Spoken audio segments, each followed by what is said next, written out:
apresente seu convidado do dia, por favor. Bom dia, Álamo. Bom dia, Paulo Dimas. Bom dia, senhores e senhoras do ouvido do Jornal da Princesa.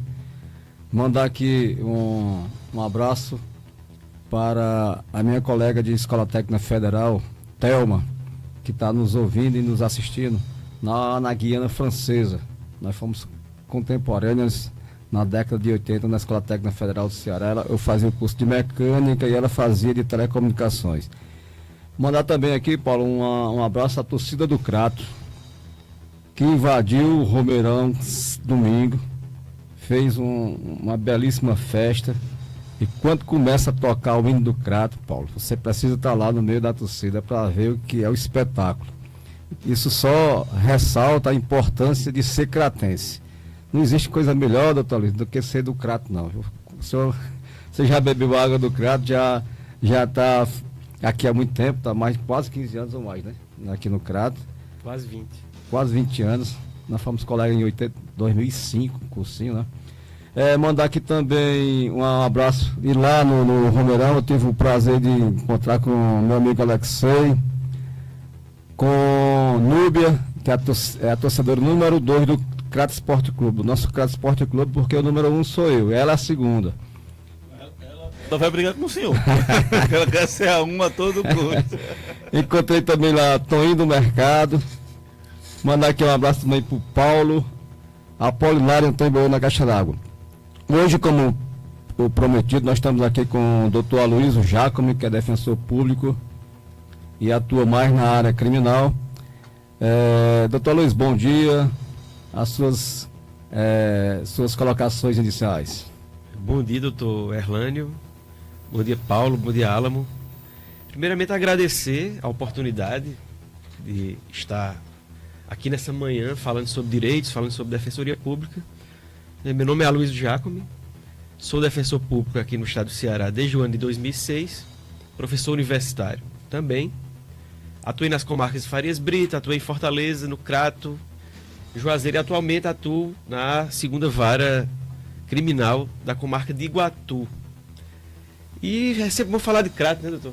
Exatamente. E eu que vim de Campina Grande, uma cidade onde talvez só eu e mais um punhado de gente consegue cantar o hino da cidade, e fico muito feliz de ter sido, não de que fui enjeitado pela Paraíba, mas ter sido muito bem adotado pelo Ceará, e especialmente pelo Crato, né? Uma cidade que tem esse vigor cívico, esse vigor ufanista, esse vigor, essa autoestima, né, de ser cratense e ser cearense. Para mim é um grande prazer, uma grande satisfação. Estou aqui há mais de 20 anos e felizmente já estou povoando também o Crato. Não sai mais nada aqui do Crato. Não, e tenho com muito orgulho, né, e felicidade, né, o nascimento da minha filha em setembro do ano passado, né, mais uma cratense que veio povoar esse belo município. Eu gosto aqui também de mandar um abraço para o doutor Anderson, que já veio, né, no defensor público. O único defeito de Anderson é porque ele é torcedor do Ceará. Se torcesse pelo menos pelo Leão, pelo Crato, já mudaria muito. Ao doutor Emanuel, que ficou de vir até hoje não veio, né? Nós vamos mandar um mandato coercitivo para que ele compareça ao programa. Doutor Luiz, começando aqui, eu gostaria de perguntar sobre o que é a audiência de custódia. Uns são a favor, outros são contra, e eu pessoalmente sou a favor, porque quem atua na área criminal sabe a importância de uma audiência de custódia. E qual a sua visão sobre esse instituto da audiência de custódia? Sim, a audiência de custódia ela advém de alguns experimentos baseados em tratados internacionais. Primeiramente foi levada a cabo aqui no Ceará, em Fortaleza, por procuradores da República, membros do Ministério Público. Então não foi órgãos de defesa, nem juízes, nem legislação. Foi um órgão acusador que iniciou esse programa de audiências de custódia, que foi levado a cabo por resolução do CNJ, onde basicamente vai se discutir a regularidade de uma prisão. Toda prisão, todo preso, segundo a resolução, passará por uma audiência de custódia. Seja uma prisão civil, por alimentos, é a única que existe ainda no nosso ordenamento jurídico, seja uma prisão por mandado de prisão, né? Seja uma prisão em flagrante delito. As duas primeiras não tem muita discussão, doutor Erlânio sabe bem, onde vai se verificar somente a regularidade do débito ou se aquela pessoa que está sendo presa é realmente a pessoa que consta no mandado de prisão, se há ou não um homônimo, né? O problema principal, e lá adivinha, as discussões principais vêm no caso de prisões em flagrante, né? Quando um flagrante é regular, né? Quando aquela pessoa é presa praticando o delito ou logo após em perseguição, certo? E mesmo estando em flagrante delito, se há necessidade de uma prisão preventiva, se essa prisão em flagrante necessita ser convertida em prisão preventiva. Há alguns casos interessantes, por exemplo, de não existência de flagrante. Eu fiz uma audiência de custódia em Juazeiro, que era um caso de Campos Sales. O indivíduo supostamente praticou um estelionato em Campos Sales. Foi preso em Antonina. Eu perguntei ao juiz, doutor, essa perseguição foi como? Foi de jumento, de pés? Porque não existe mais a situação de flagrância, né? Era um flagrante completamente irregular. Passada a situação do flagrante, se esse flagrante for considerado regular, por exemplo, esse rapaz que foi preso aqui no centro do Crato esfaqueando a esposa, se verá se há necessidade de uma prisão preventiva, se há risco de reiteração delitiva. Aí, nesse caso, o juiz, atento às circunstâncias do fato, vai conceder uma liberdade provisória com cautelares ou manter, aliás, ou converter aquela prisão em flagrante em prisão preventiva. Uma preocupação que eu vejo na prática é o seguinte: por exemplo, a audiência de custódia é realmente com 24 horas. Agora, ao meu ver, ao meu sentir, essa audiência de custódia, ela deveria ser obrigatoriamente depois que a pessoa que foi presa vá ao IML e seja submetida ao exame de corpo de delito. Quando na audiência de custódia esse resultado já está presente ou não? Sim, nós temos um problema de déficit de pessoal nessa questão das perícias forenses, né? Eu concordo plenamente com o doutor Erlânio, com essa proximidade, inclusive talvez os colegas da Defensoria não vão ficar muito satisfeitos com o que eu vou dizer aqui, mas na minha visão de direito, a Defensoria da Custódia devia atuar dentro da delegacia. Alertar o direito ao silêncio, alertar sobre o direito de ter um laudo pericial, inclusive perguntar sobre o laudo policial, interpelar aquele profissional da saúde que está confeccionando aquele laudo para evitar qualquer tipo de irregularidade e a tecnia quanto àquele ato, que é importantíssimo, inclusive, para o desenrolar da instrução processual. O que eu vejo também, na maioria das vezes, com a devida vênia, é a omissão do fiscal da lei. Que se eu pegar o artigo 127 da Constituição Federal e seguintes, estão lá as atribuições do Ministério Público. E na maioria das vezes, eu falo assim, porque a minha gênese, eu comecei a área jurídica na Defensoria Pública. Eu fui estagiário da Defensoria Pública por 2 anos.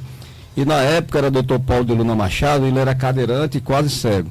Então, quem fazia às vezes no Defensor Público, eu chegava no fórum 8 horas da manhã e saía 5, 6 horas da noite, todo dia, certo? E aí depois chegou a doutora Adneuma, aí facilitou um pouco. Aí hoje não, hoje está mais tranquilo, porque eu acho que só na área criminal, cada defensor, por exemplo, a primeira vara criminal do CRAT tem um, né?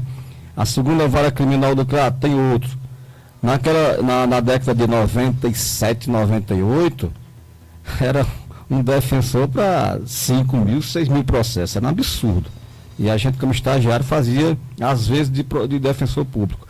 Mas hoje não. Hoje a Defensoria Pública está mais estruturada, aí eu vejo isso no dia a dia. Tanto é que eu mesmo, como advogado, já mandei vários casos para a Defensoria Pública, porque vocês têm meios de agilização, principalmente na área de saúde e outros casos também. Mas essa questão do enfoque de um defensor público na delegacia seria um avanço muito grande, principalmente porque as pessoas que são detidas, que são presas, não existe mais detenção, né, que são presas, elas não deixam de ser sujeitas de direito, que na maioria das vezes não são enxergadas dessa forma. Até porque, assim, você cometeu um fato típico, antijurídico e culpável, que é um crime, você tem que ter o direito à devida defesa, né? Devido processo legal. E eu vejo alguns casos aí na prática são um verdadeiro absurdos, certo? Um verdadeiro absurdo, e eu vejo o fiscal da lei leniente. Como é que o senhor vê, doutor Luiz, em relação a esses casos que realmente às vezes se extrapolam? Eu creio que os profissionais, eles se vinculam a uma instituição, e eu não creio que seja uma postura institucional do Ministério Público, né? Talvez seja uma mentalidade, às vezes até difusa, de alguns membros que criam uma mentalidade, certo? Punitivista, né? Como também alguns juízes, né? Você vê a postura de alguns juízes, às vezes bem assim, distante daquele que é a parte imparcial que se chama. Exatamente. Nós temos aqui no CRAP 2 juízes, né? O doutor Josué, que é da primeira vara criminal, que é um juiz extremamente técnico, é um juiz extremamente estudioso, é um juiz que nós discutimos matéria de direito. É impressionante como eu gosto de atuar. Isso não quer dizer que ele é um cara altamente correto, assim como o doutor Juraci da segunda vara criminal. Então, mas o juiz, ele fica adestrito aos autos, não é? Diferentemente do fiscal da lei, diferentemente do advogado. Mas, assim, eu vejo alguns flagrantes aí que há um excesso, né? Principalmente quando se trata, doutor Luiz, em relação à violação do domicílio. Como é que o senhor vê isso no dia a dia, na prática da Defensoria Pública? A principal problemática que eu vejo na questão da violação do domicílio, principalmente, isso acontece principalmente nos delitos relativos à lei de drogas, né? Que são as violações de domicílio, né? Que se compõem em nulidades processuais. O que acontece, ao meu sentir, que é a problemática principal? Os tribunais superiores não fixam jurisprudência. Uma hora eles autorizam determinada circunstância como autorizadora da violação do domicílio, e em outros momentos recuam e não permitem mais. Principalmente aquela divergência eterna entre a quinta e a sexta turma do STJ. Como é que fica essa questão? Porque a população diz assim, a polícia prende e a justiça solta, não é? Bom, é só entrar aqui nessa pergunta. Tem até uma questão com relação à audiência que o senhor falando exatamente que a polícia prende, solta, não sei o que é essa situação. Uma pergunta. Quem tem... é o Paulo, está perguntando, não sei o nome. O Paulo está fazendo a pergunta aqui. Quem tem muito dinheiro, de certa forma, é favorecido pela justiça ou audiência de custódia, porque às vezes se aplica multa e se não tiver não paga? Assim, Paulo, eu como advogado, eu sustento o seguinte, que isso não tem nada a ver. Até porque então, se esse fato vem a acontecer, as pessoas... legislação, né? Na legislação, as pessoas que estão... Isso aí, se acontecer, caso aconteça, é um delito gravíssimo, né? E, particularmente, eu nunca vi isso acontecer, né? Mas isso aí é quase folclore, né, doutor? Eu creio que não seja tão folclore assim, doutor. Assim, para quem estuda criminologia, a gente sabe que existe uma seletividade penal. É, né? Claro. Existem grupos sociais que são... Não que eles pratiquem mais crimes que os outros, mas eles são mais sujeitos a serem criminalizados do que os outros, né? O processo corre mais fácil contra eles, né? Isso aí para mim, são, como se diz, favas contadas, né? Então, não é chegar e apresentar o dinheiro, mas é até uma atitude inconsciente da sociedade, né, de criminalizar aquelas pessoas que são mais vulneráveis. Doutor Luiz, outra visão que eu tenho, só ressaltar aqui que no CRAP nós temos excelentes promotores. Eu poderia citar aqui o doutor Rangel. Excelente. Doutor Rangel, excelente. Quem trabalha com o doutor Rangel corre um sério risco de aprender direito. Outro promotor que eu também trabalhei de perto, doutor Helder Ximenes, que ele não está mais hoje no CRAP, ele está na Procap. O que eu vejo assim, eu até peço desculpas, mas pela sinceridade, sinceramente, o que eu vejo hoje, não só na promotoria, no judiciário, até na advocacia, em todos os ramos, é o cara que vai para a função sem ter, sei lá, um amor pelo que está fazendo. Na maioria das vezes o cara está lá pelo salário, pelo cargo, pelo poder e a população que se lixe. Certo? Infelizmente, existem profissionais nesse sentido. E a culpa também, na maioria das vezes, é nossa, como advogados, como defensores, que não batemos de frente. Certo? É como um colega nosso, não sei se você lembra dele, Carlos André, que ele é delegado da Polícia Federal. Ele disse que eu tenho eu sou vacinado contra injustiças. Se eu ver alguma cena de injustiça na minha frente, pode ser quem for, eu vou contra e vou mesmo, certo? Porque assim, eu acho que o advogado, o defensor, não tem que ter medo de juiz, não tem que ter medo de promotor, de advogado, até porque tem que ter respeito, né? Tratamento cordial entre todos, até porque não há hierarquia entre juiz, promotor, defensor, delegado, não há hierarquia. Tem que haver respeito, né? Agora, a partir do momento que você extrapola, eu já vi em audiências, certo? O juiz faz papel de promotor e o promotor faz papel de juiz. E o advogado que era para fazer o papel dele não faz nem de um nem de outro, certo? Só assiste. Às vezes com medo, sei lá o que for.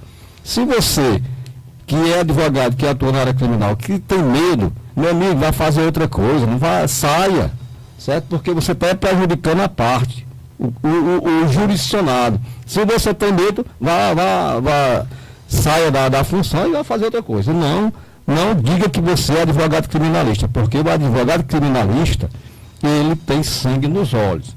Ele tem que ter... Eu acho que o que menos interessa ao advogado criminalista é a parte pecúnia, de dinheiro, certo? O cara tem que ter, pelo menos, vestir a camisa. Eu acho que é esse termo. Porque se você for advogado criminalista, tiver medo de ir a uma delegacia, outra coisa também que nós enfrentamos, advogado criminalista, são os atendimentos junto a essas instituições.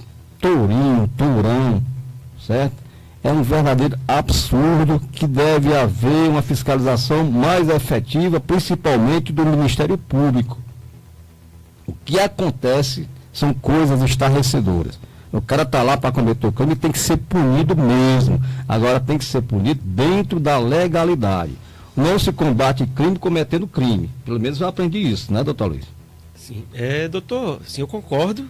E falando sobre as instituições primeiro, depois a gente chega nos estabelecimentos prisionais, o concurso público, a OAB, ao meu sentir, eles são fotografias na sua vida. Exatamente. Eles não são filme da sua vida. Se você não estudar mais, se você não internalizar que a sua função tem limites, prerrogativas, mas também tem limites, você vai se tornar um cacareco. Um juiz cacareco, um promotor cacareco, um defensor cacareco, um advogado cacareco. Sob instituições, estabelecimentos prisionais, recentemente a Defensoria Pública fez uma inspeção na região metropolitana de Fortaleza e foi constatado, doutor Erlani, que um interno foi obrigado a engolir uma lâmina de metal. Se isso não é uma tentativa de homicídio, nós estamos derrogando o Código Penal. Se isso não for infração funcional gravíssima, que tem que ser punida com a devida exclusão de um indivíduo desse das fileiras do Estado do Ceará, eu não sei mais o que é direito e o que é lei. Exatamente. Eu estou na Defensoria desde 2006. Assim, eu tenho um passado que eu me orgulho. Comecei em Farias Brito, atuei em Farias Brito, já atuei com juízes excelentes, com promotores excelentes, já atuei com promotores arbitrários e com juízes também arbitrários. Tem um momento da congregação e tem um momento do enfrentamento, como o doutor bem afirmou. Fui eu que consegui a primeira decisão no TJ Ceará, isso lá, ainda em Farias Brito, numa apelação, que afirmou a constitucionalidade da lei que otorgou à Defensoria a legitimidade para a ação civil pública.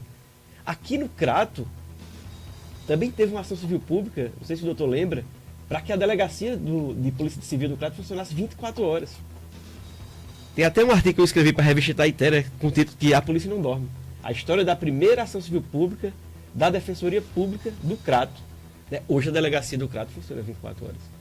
E foi aumentando com estudos, os horários, tivemos deferimento de liminar, deferimento parcial da tutela jurisdicional lá em Fortaleza e conseguimos algumas coisas. A gente vai lutando, e é isso. O doutor Erlânio está completamente certo, né? A função de advogado, ela exige, principalmente advogado criminal, ela exige sangue nos olhos. Ou você tem sangue nos olhos ou você não tem autoestima. Ou quem vai sofrer é o seu coração, ou o cérebro. Exatamente. Doutor Luiz, e nós sabemos que para que a pessoa adentre ao serviço público, se faz através de concurso, né? E como é que você está vendo essa questão aí? Principalmente, eu vi a sua luta aí junto à URCA, em relação aos concurseiros, aos concursados, né? Como é que está, como é que se encontra hoje essa questão aí da URCA? Vai chamar ou não vai? Eu vi um edital aí baixando agora para temporais, o problemática séria no curso de medicina. Como é que você está vendo tudo isso? De início, doutor Erlânio, agradeço a oportunidade também para falar sobre esse assunto gravíssimo, certo?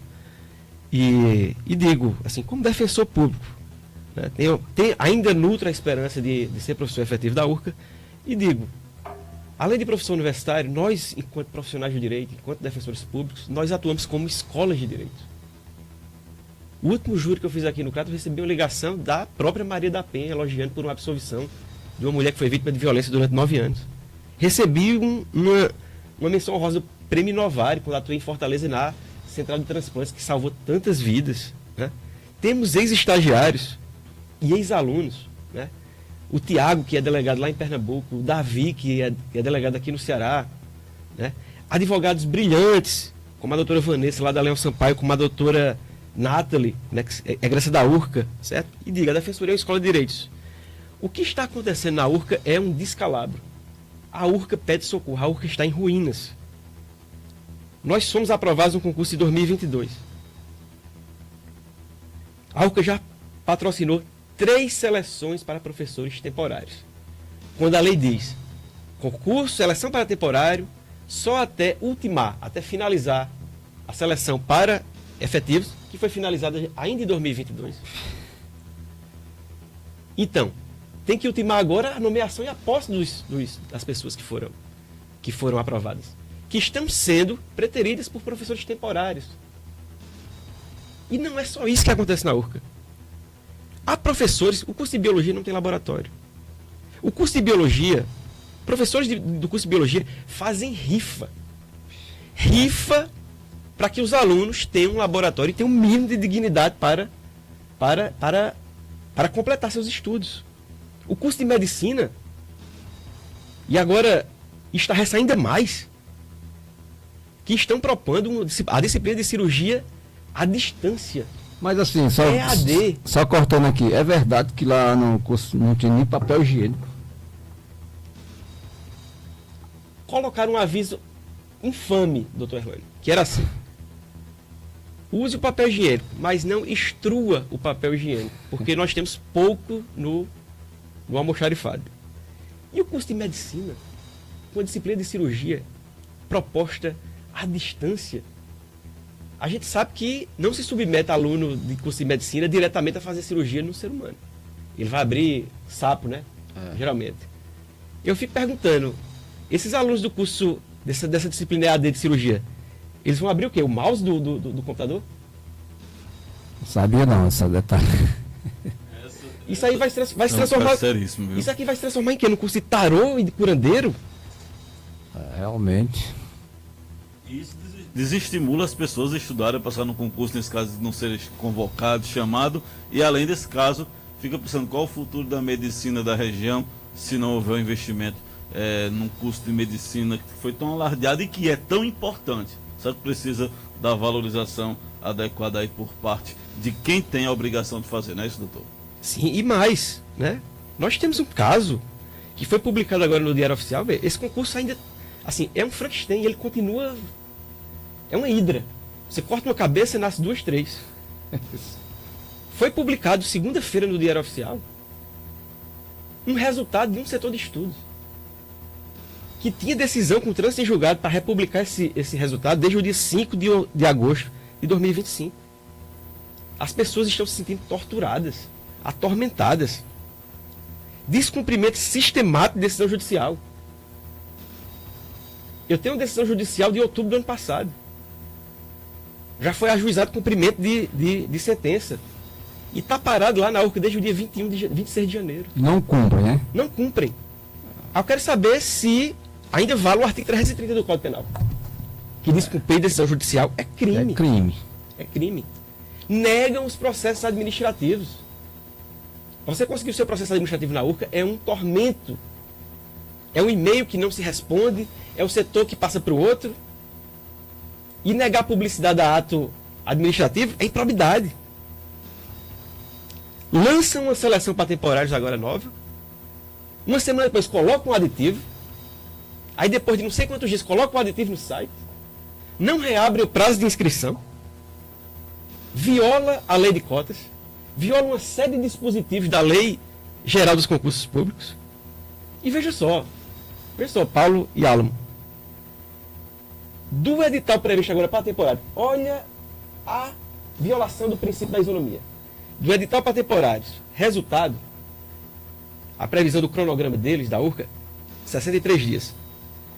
Edital de efetivo para nomeação já são 4 anos. Já são 4 anos de espera. A Argentina tinha 2 campeonatos mundiais ainda. A gente pensava que Messi não ia ser campeão mundial. Eu não era pai. O Brasil tinha outro presidente, o Ceará tinha outro governador. E vai acabar o mandato de outro, e agora a gente não tem ainda a resposta. O reitor anunciou que ia sair um edital para vagas remanescentes e efetivos, quando não teve aprovados. Anunciou? Saiu no Diário Oficial? Não. Mas saiu de temporário, saiu de aditivo, sabe? E assim, no último dia 1º, e para encerrar essa questão aqui da URCA, no último dia 1º de abril de 2026, fizeram aquela inauguração festiva do ITA de Fortaleza. Exatamente. Ao olho do mundo. Inauguração festiva do ITA de Fortaleza, presidente, ex-senador, ex-ministro e etc., governador. E o ITA de Fortaleza vem na esteira do ITA de São José dos Campos. Eu queria fazer uma pergunta ao presidente da República, se ele pudesse me responder. O ITA de Fortaleza vai funcionar como as universidades estaduais de Ceará? Porque eu digo... Vão acabar com o ITA? Se funcionar, nome, né, com a reputação. funcionar igual às universidades estaduais de Ceará, a base temporária, a base precária, sem papel higiênico, sem laboratório, o ITA de Fortaleza vai ser um irmão bastardo do ITA de São José dos Campos.